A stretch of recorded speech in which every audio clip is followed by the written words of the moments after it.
so that they can also get themselves tested. That's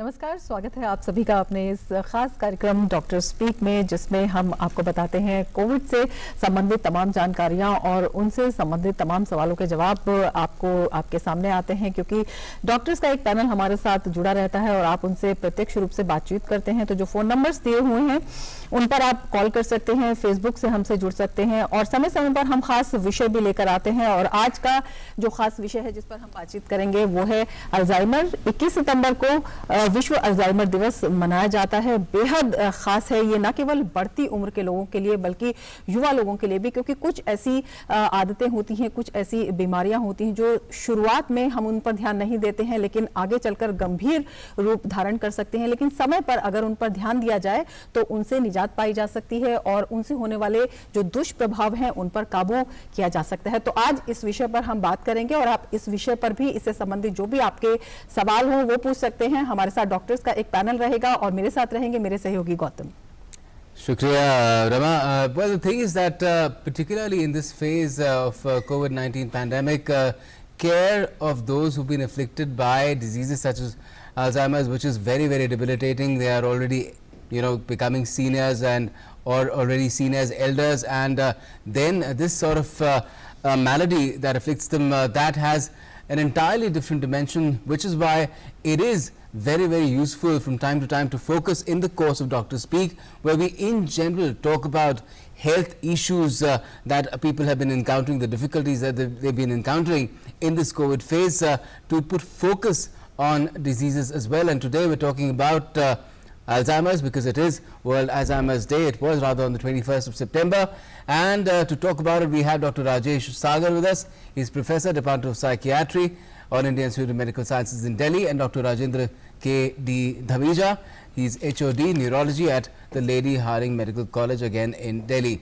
First, if I could come to you, Dr. Dhamija, what do you make of the proposition about World Alzheimer's Day in the context of this pandemic?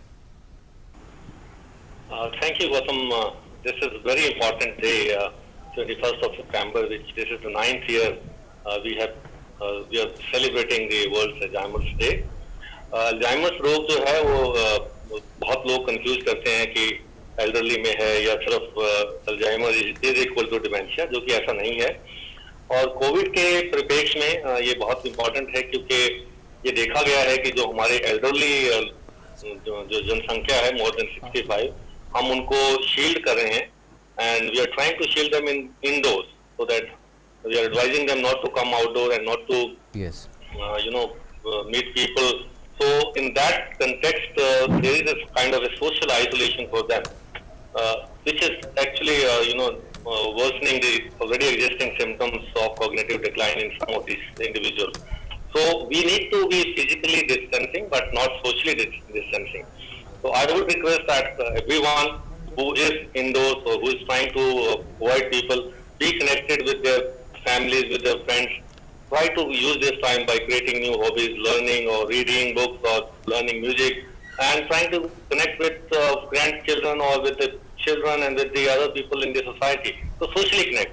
That's what the mool mantra of this pandemic in context to the dementia and elderly population.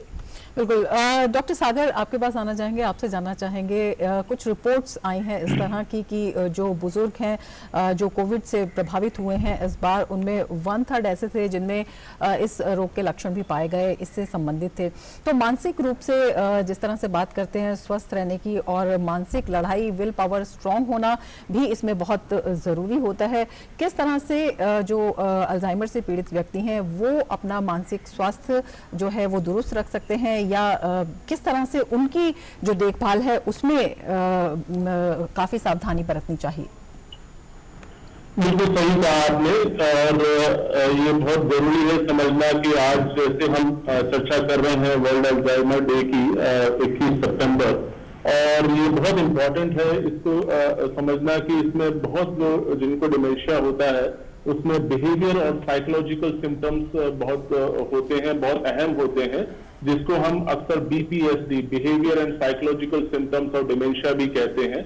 उसमें मुख्य रूप से क्योंकि ये एक प्रकार का भ्रम है कि सिर्फ जो डिमेंशिया व्यक्ति है उनको सिर्फ मेमोरी की प्रॉब्लम होती है, वो बात सही है कि होती है, ये कोर सिम्टम है, बट उसके अलावा भी बहुत सिम्टम्स होते हैं जिसके बारे में चर्चा नहीं होती है, और उसमें खासकर जो है बिहेवियर के सिम्टम्स होते हैं, बिहेवियर और खासकर आप कह सकते हैं एजिटेशन, एंगर आउटबर्स्ट, और एक तरह से उनको हो सकता है कभी कभी इमेजिनरी वर्ल्ड में हो, उनको कुछ चीजें सुनाई देती हो या किसी पे शक करते हो, या बहुत सारे ऐसे सिम्टम्स होते हैं। और वही symptoms, behaviour and psychological symptoms जो होते हैं, ये बहुत ही बॉदरसम और बहुत ही परेशान भी करते हैं घर वालों को भी, क्योंकि वो व्यक्ति उन पे शक करते हैं। तो कहने का मतलब ये, और ये देखा गया है कि जो डिमेंशिया से व्यक्ति जो होता है शुरू के फेज में, कि उसमें 90% लोगों को इस तरह के सिम्टम्स हो सकते हैं जो बिहेवियर के और साइकोलॉजिकल सिम्टम्स हैं। उसमें एजिटेशन, एंगर, डिप्रेशन और हर किस्म के सिम्टम्स होते हैं। और इसीलिए बहुत इंपॉर्टेंट है जब हम इसके बारे में समझते हैं कि इस तरह के जो लक्षण होंगे, एक तो हो गया जो कॉग्निटिव सिम्टम्स हैं जो मेमोरी से रिलेटेड हैं, लेकिन उसके अलावा जो बिहेवियर के सिम्टम्स हैं उसमें इम्पॉर्टेंट बात यह है कि उसके बारे में डिस्कस करना, डॉक्टर से जब आप ट्रीटमेंट लें तो उसके बारे में भी चर्चा करना, और ये काफी हद तक कंट्रोल कर सकते हैं, क्योंकि इसमें रोल एक केयर गिवर का बहुत ज्यादा होता है कि जो व्यक्ति उनकी देखभाल कर रहा है, क्योंकि अक्सर एक केयर गिवर बर्डन, और जो व्यक्ति जो घर में है जो एक डिमेंशिया व्यक्ति की देखभाल करता है तो उस पर बहुत एक तरह का बर्डन होता है और उस पर स्ट्रेस होता है, उसको डिप्रेशन भी हो सकता है, तो उनका ध्यान रखना बहुत जरूरी है। और बहुत सारी चीजें हैं जो की जा सकती हैं, जैसे हम जो साइकोलॉजिकल ट्रीटमेंट है, क्योंकि दवा तो एक तरफ है, बट दवा के अलावा कैसे एनवायरनमेंट, जो घर का वातावरण है उसको हम चेंज करें, कैसे उसको कंड्यूसिव बनाएं और कैसे वो फ्रेंडली हो उनके लिए। जैसे आपको बाथरूम जाना है या टॉयलेट जाना है तो कैसे इतना सिंपल हो और उसमें गिरने का खतरा ना हो। और उसके अलावा बहुत सारी ऐसी चीजें हैं, जैसे नींद की प्रॉब्लम है तो उससे रिलेटेड उसको समझना, और गुस्सा है, तो ये सारे जो सिम्टम्स हैं वो घर पे उसको कंट्रोल किया जा सकता है। कुछ जैसे बड़ी क्लॉक हो, प्रॉपरली लाइटेड रूम हो, और जिसको और चर्चा कर सकते हैं कि ये सब किया जा सकता है। और ये बात सही है कि कोविड के दौर में इसकी इंपॉर्टेंस और ज्यादा बढ़ गई है, क्योंकि जो व्यक्ति क्योंकि ऐसे व्यक्ति को जो हम कहते हैं कि मास्क पहनना या जो डिस्टेंसिंग रखना, हो सकता है कि उनको एक बार में समझना है, तो हो सकता है बार बार उनको समझाना पड़े, तो ये भी एक इम्पॉर्टेंट बात है। और ये इसलिए इम्पॉर्टेंट है कि घर के व्यक्ति जो है इस चीज को समझें और उनके साथ उसी तरह से पेश आए कि डॉक्टर साहब, but Dr. Saab, the thing is that it's always seen that there is a stigma also attached to it, and a lot of times the person who might be suffering from Alzheimer's is himself or herself in denial that they're inflicted from it, and that too then impacts the caregiver and the entire treatment as well. Dr. Dhameja, what do you make of this aspect? Because and what can you tell us about how is the disease categorically identified, because that then really gives something solid to move on in terms of how to tackle it, be it for the patient himself or herself or the caregivers, if it's just clinical diagnosis or the diagnostic tools as well. That's very, very pertinent question in context of World Alzheimer's Day. The theme of this year is let's talk about dementia. So it's very important that we should talk about it. So any misconceptions or any भ्रांतियां जो लोगों के दिमाग में रहती हैं, we have to remove those. So that is the kind of a de-stigmatization which we need to work to create awareness amongst the masses and tell them this is also a disease with the in people who are aging, and our population is now aging. So if we talk about numbers, there are about 5 crore people in the world who are suffering from dementia, and in India alone there are 40 to 50 lakh people. And I personally believe these are the underestimates, these are underreported numbers. Right. So it is also said by the WHO figure that every 3 seconds we get a new patient of dementia. Now coming to your question of denial, So it is but natural initially. The denial are many reasons, so positive denials and the other denials, and the denial is the response or a reaction of an individual to diagnosis which is potentially uncurable. We can control the symptoms, but we don't have the cure for the dementia. So coming back to that question of diagnosis and whether it is just a clinical diagnosis or it is biomarkers are there or imaging modalities are there. So Alzheimer's is a part of dementia, is a cause of dementia. Dementia is a broader term, Correct. which includes, as Dr. Sagar said, the memory problem, सोचने की शक्ति, your behavior, your thinking, your language, all these and your visual spatial things like. जी, sense of time भी दिन में क्या time हो रहा है, किस वक्त क्या करना है, वो भी इसका भी लॉस हो जाता है. टाइम एंड प्लेस, जैसे लोग ये बाहर गए घूमने गए, बाहर निकल गए, जिसको हम वॉन्डरिंग कहते हैं, आप रास्ता भूल गए, इवन घर के अंदर भी आप बाथरूम भूल गए किधर है, या आपको समय नहीं क्या ध्यान नहीं है. जैसे सन डाउनिंग एक टर्म है, जो इसका अर्थ ये है कि शाम के समय पर इन लोगों को ज्यादा प्रॉब्लम होती है, बिहेवियरल प्रॉब्लम ज्यादा होती है, ज्यादा चिल्लाने लगते हैं लोग या एजिटेशन करते हैं. So these are the broad symptoms, but mostly the clinical diagnosis is pointed towards the, whether we test the memory by the instruments or we test the orientation or we test the other parameters.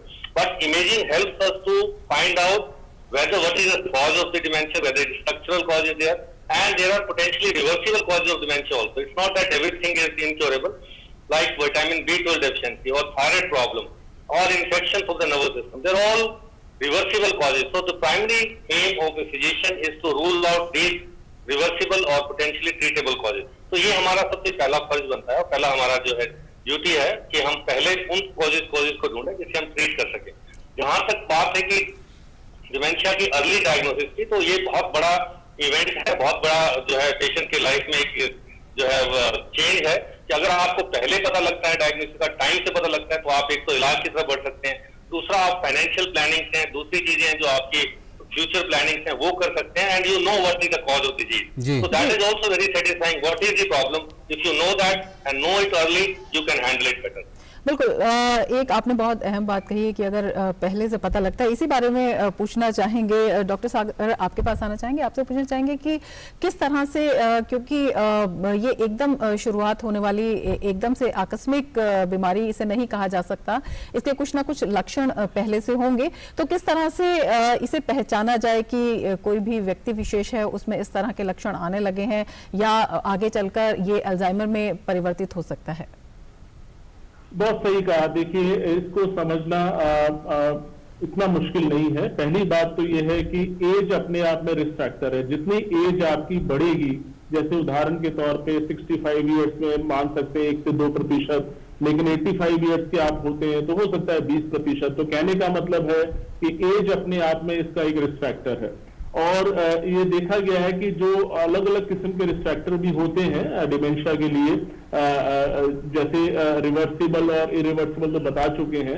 जैसे कि आपका उदाहरण के तौर पर blood pressure आपका high है, या डायबिटीज है, या आप स्मोकिंग करते हैं, या इवन अल्कोहल है, या इवन कुछ मेडिकेशंस हैं. जैसे उदाहरण के तौर पे कई सारे व्यक्ति बेंजोडाइजेपिन या इस तरह की दवाइयां लेते रहते हैं सालों, तो वो भी एक रिस्क फैक्टर है. तो कहने का मतलब, और कुछ अलग अलग किस्म के इन्फेक्शन भी हो सकते हैं, या ब्रेन इंजरी हो सकती है.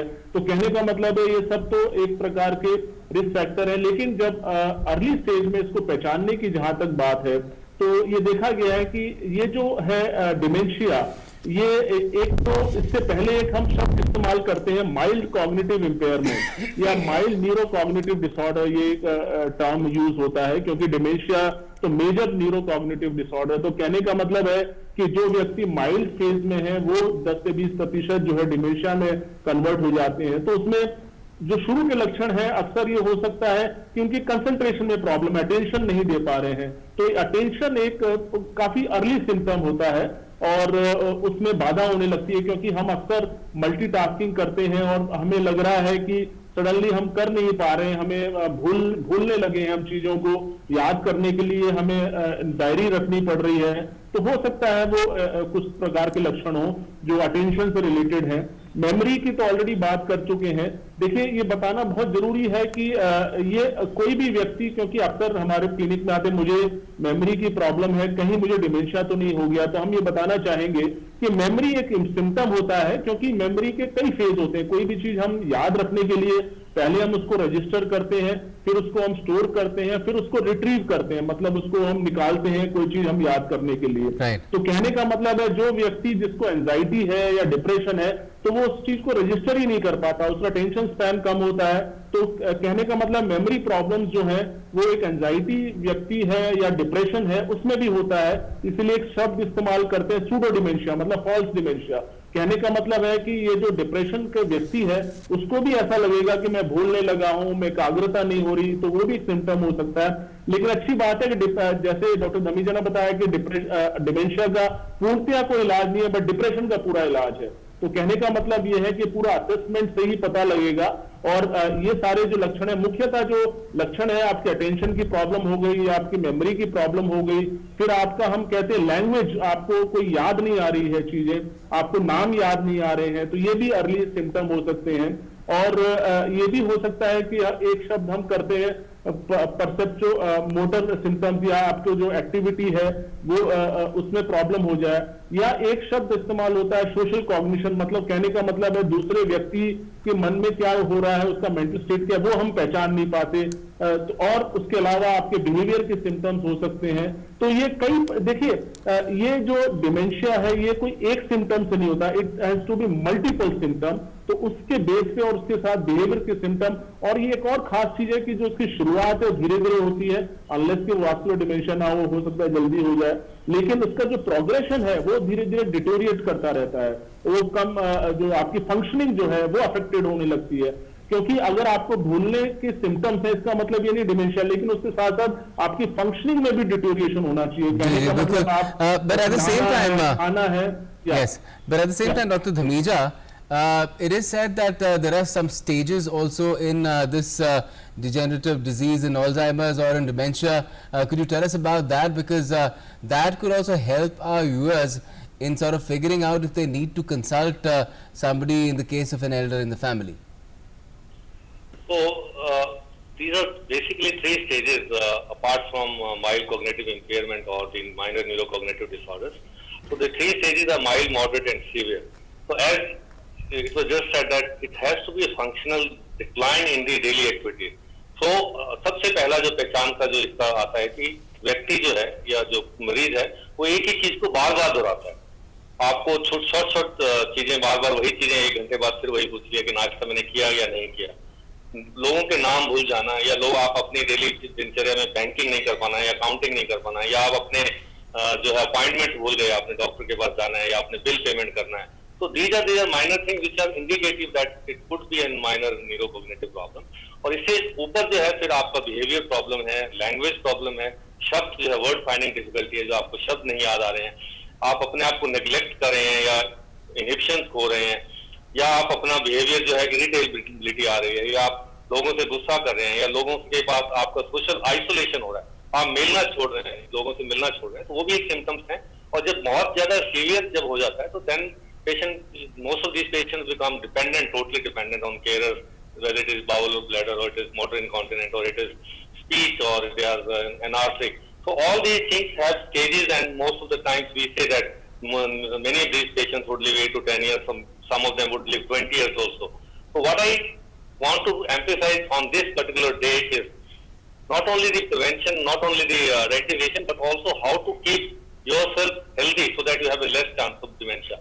You know, our population is aging. When we became independent, our life expectancy was around 40 to 50 years. Now it is 70 years. The time will come in 20 years when we will have lots of older individuals in our country. So we need to plan now, and we need to educate our people that the healthy lifestyle, not only in the physical fitness, but cognitive fitness. आपके दिमाग की exercise भी आप करिए, जैसे आप physical exercise करते हैं वैसे ही दिमाग की एक्सरसाइज करिए। आपको चाहे नई लैंग्वेज सीखी, जैसे मैंने बताया, और भी बहुत सारे तरीके हैं, सुडोकू है, क्रॉसवर्ड्स हैं, पजल्स हैं, रीडिंग है। Reading is a very good habit that activates your brain cell. तो ये जो बीमारी है डिमेंशिया वाली, जिसके अंदर बहुत सारे काजेज हैं, जिसमें एक अल्जाइमर है, वैस्कुलर है, और फ्रंटोटेम्पोरल है, या डिमेंशिया लुई बॉडीज है। इसमें बेसिकली हमारे न्यूरॉन्स जो कोशिकाएं हैं, जो बिलियंस न्यूरॉन्स हैं और उनके ट्रिलियन सिनेप्सिस हैं, उनकी कमी होना या उनका फंक्शनल डिक्लाइन होना या उनकी डेथ होना एज के साथ साथ और बीमारियों से भी, तो उसकी वजह से ये सब प्रॉब्लम्स होती हैं। अगर हम अपने आप को हेल्दी रखेंगे, अपने आप को कॉग्निटिवली फिट रखेंगे, तो और हमें ज्यादा चांसेस कम हो जाएंगे other than the risk factors has already been told. बिल्कुल। एक सवाल इसमें यह भी आता है कि अक्सर ये कहा जाता था कि 60 से ऊपर के व्यक्ति या जब उम्र ज्यादा होने लगती है तब भूलने की जो बात होती है वो आम होती है, या ज्यादातर ऐसे लोग इस बीमारी के चपेट में आते थे। लेकिन अब जो युवा हैं उनमें भी इस तरह के लक्षण देखने को मिलते हैं और कई बार बहुत कम एज में भी इस तरह के लक्षण देखने में आते हैं। तो क्या कुछ किस तरह से सावधानी बरतनी चाहिए कि जो एक्सरसाइजेज आपने बताई हैं, इसके अलावा क्या कुछ जो खान पान है उसमें बदलाव किया जा सकता है, या अपने आदतों में किस तरह का बदलाव किया जा सकता है जिससे इसे समय पर ही रोका जा सके? डॉक्टर सागर। सही कहा। देखिए, ये बात सही है कि जो डिमेंशिया है, अल्जाइमर, ये बुजुर्गों की मोर देन 65 इयर्स की इलनेस है, बट हाँ अर्ली ऑनसेट के भी इंस्टेंसेस हैं, ये भी समझना जरूरी है। लेकिन हाँ, यहाँ पे एक और चीज बताना जरूरी है जो दर्शक देख रहे हैं। बच्चों में अगर अक्सर मेमोरी की प्रॉब्लम होती है या वो उनको लगता है, तो उनको डिमेंशिया नहीं होता, उनको बेसिकली इंटेलिजेंस की प्रॉब्लम हो सकती है, या जिसको हम इंटेलेक्चुअल डिसेबिलिटी कहते हैं, तो वो एक अलग किस्म की प्रॉब्लम, डेवलपमेंटल प्रॉब्लम है। तो डिमेंशिया वो होता है जो एक्वायर्ड है, मतलब बाद में आपको आया है। अगर बचपन से है तो उसको हम डिमेंशिया नहीं बोलते हैं। तो कहने का मतलब है डिपेंड करता है कि, लेकिन अगर इसमें जैसे चर्चा कर रहे हैं कि देखिए ब्रेन भी हमारा ऐसा है जिसको हम कहते हैं यूज इट और लूज इट। कहने का मतलब है आप उसको जितना आप एक्टिव रखेंगे उतना ही आप उसको यूज करेंगे, उतना ही वो ब्रेन आपका एक्टिव रहेगा। और we have a caller, Dr. Saab. We have a caller from Chandigarh, Sanjay. Go ahead, ask your question, Sanjay. Hello. Yes, go ahead. Doctor नमस्कार, मैं संजय बोल रहा हूँ चंडीगढ़ से। मैं ना गवर्नमेंट जॉब करता हूँ। मैं जब से ये लॉकडाउन लगा है तब से अपनी ड्यूटी पे चल रहा हूँ। तो 2-2.5 महीने से ना ऐसा हो रहा है, अभी मेरे को गले में खारिश जैसी महसूस हो रही है। मतलब ना मेरे को खांसी है, ना बुखार है, ना जुकाम है, कुछ ऐसी प्रॉब्लम नहीं है। जैसे गला सूख सा रहा है और जैसे उसमें कोई चुभ रहा है, ऐसे होता है मेरे को। जी संजय, वैसे आज का विषय हमने डिमेंशिया और अल्जाइमर्स रखा है। हमारे साथ 2 मनो विशेषज्ञ हैं, या आप कह सकते हैं साइकियाट्रिक के डॉक्टर साहब हैं, डॉक्टर सागर, और न्यूरोलॉजी के हैं डॉक्टर धमीजा। मैं इनसे पूछ लेता हूं कि वो इस सवाल का जवाब देना चाहेंगे या नहीं, क्योंकि इनका विशेष सब्जेक्ट नहीं है। Doctor Dhamija, would you like to respond? Yes, I think इनका जो 2-2.5 महीने से एक तो शायद हो सकता है कि एंजाइटी लेवल बढ़ा हुआ होगा, क्योंकि restriction of movements and the life is different from what it used to be 6 months ago. तो एक तो एंजाइटी है, थोड़ा बहुत ये हो सकता है, और दूसरा सीजनल वेरिएशन है, सीजनल फ्लू हो सकता है जो गले में एलर्जिक जिसको हम बोलते हैं। बट अगर इनको बुखार नहीं है, खांसी नहीं है, शॉर्टनेस ऑफ ब्रेथ नहीं है, और सूंघने की क्षमता ठीक है, टेस्ट ठीक है, इनको थकावट नहीं है, लिथार्जी नहीं है, तो I don't think anything to worry about. Only thing is that he should be careful, take usual precautions like Momsline goggles and immunity boosters जो हैं वो लें अपना, और अपने आप को calm down रखें, योगा करें, meditation करें, and try to keep socially active rather than thinking about COVID and new things and pandemic and other things. There's a lot of infodemic also coming up because of misconceptions and other things.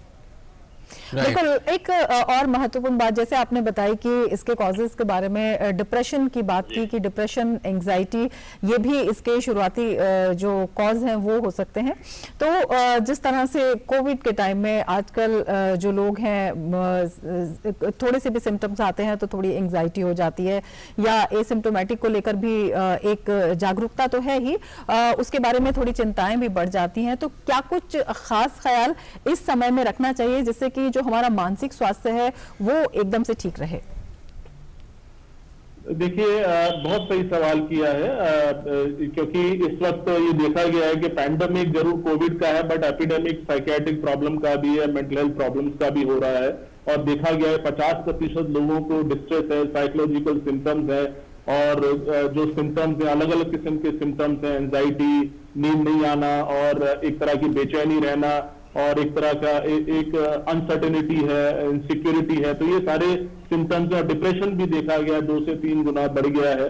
तो सबसे important बात है कि इसको अपने आप को ठीक रखने के लिए पहली बात अपनी सोच को पॉजिटिव रखें, क्योंकि ये वक्त है, ये दौर है जो गुजर रहे हैं, और जो निकल जाएगा वक्त के साथ साथ। और अपनी जितनी आप सोच को पॉजिटिव रखेंगे उतनी जल्दी आप इससे बाहर आ सकते हैं। और दूसरा ये है कि सारी सावधानियां तो बरतें आप इसमें, लेकिन जो सोशल डिस्टेंसिंग जरूर हुआ है, लेकिन आप कनेक्टेड रहें अपने, कोई भी आपके संबंधी हैं या दोस्त हैं, दोस्तों से आप बात करें, इसमें कोई रोक टोक नहीं है। आप बिल्कुल आप जो है कम्युनिकेटेड रहें, और फिजिकल एक्टिविटी भी करते रहें, थोड़ा एक्टिविटी अपने आप को दुरुस्त रखें। और एक जो है, और जो भी आपको अच्छा लगता है, क्योंकि आप ही जानते हैं कि आपको स्ट्रेस के वक्त में क्या आप करते हैं, या तो पढ़ते हैं या टीवी देखते हैं या फिल्म देखते हैं, तो वो आप ही को पता है। हम तो एक तरह से मीनू बता सकते हैं कि आपको ये सब करना चाहिए, लेकिन आपको ज्यादा मालूम है। Mental health is equally important as physical health, as Dr. Sagar is mentioning, and that is what we are focusing on today, World Alzheimer's Day on the 21st of September, and we've been talking about it with our experts as well, and they've clearly explained that this is a disease for which there is no cure, but it can be managed as long as you're well prepared, the patient as well as the caregiver. बिल्कुल चिंता बिल्कुल नहीं करनी है, कोई भी समस्या है उसका समाधान ढूंढना है, और सोशल डिस्टेंसिंग ज़रूर है, लेकिन जो मानसिक दूरी है वो नहीं होनी चाहिए। आप अपने संबंधियों से, अपने फ्रेंड से, जो भी आपके निकट लोग हैं उनसे बातचीत कर सकते हैं, उनसे अगर कोई टेंशन है, एंग्जाइटी है, उसके बारे में बातचीत कर सकते हैं, और अगर आपको ज़्यादा कुछ लगता है तो आप चिकित्सक से भी सलाह ले सकते हैं, लेकिन चिंता बिल्कुल नहीं करनी है, विल पावर स्ट्रॉन्ग रखनी है और अपने मानसिक स्वास्थ्य को बिल्कुल दुरुस्त रखना है। हमारे डॉक्टर्स के पैनल ने हमें बहुत अच्छी सलाह दी है। समय हमारे पास कम है। डॉक्टर सागर, डॉक्टर धमीजा, इतनी महत्वपूर्ण जानकारी साझा करने के लिए आपका बहुत बहुत शुक्रिया। Thank you. और इसके साथ ही इस कार्यक्रम में फिलहाल इतना ही। नमस्कार। नमस्कार।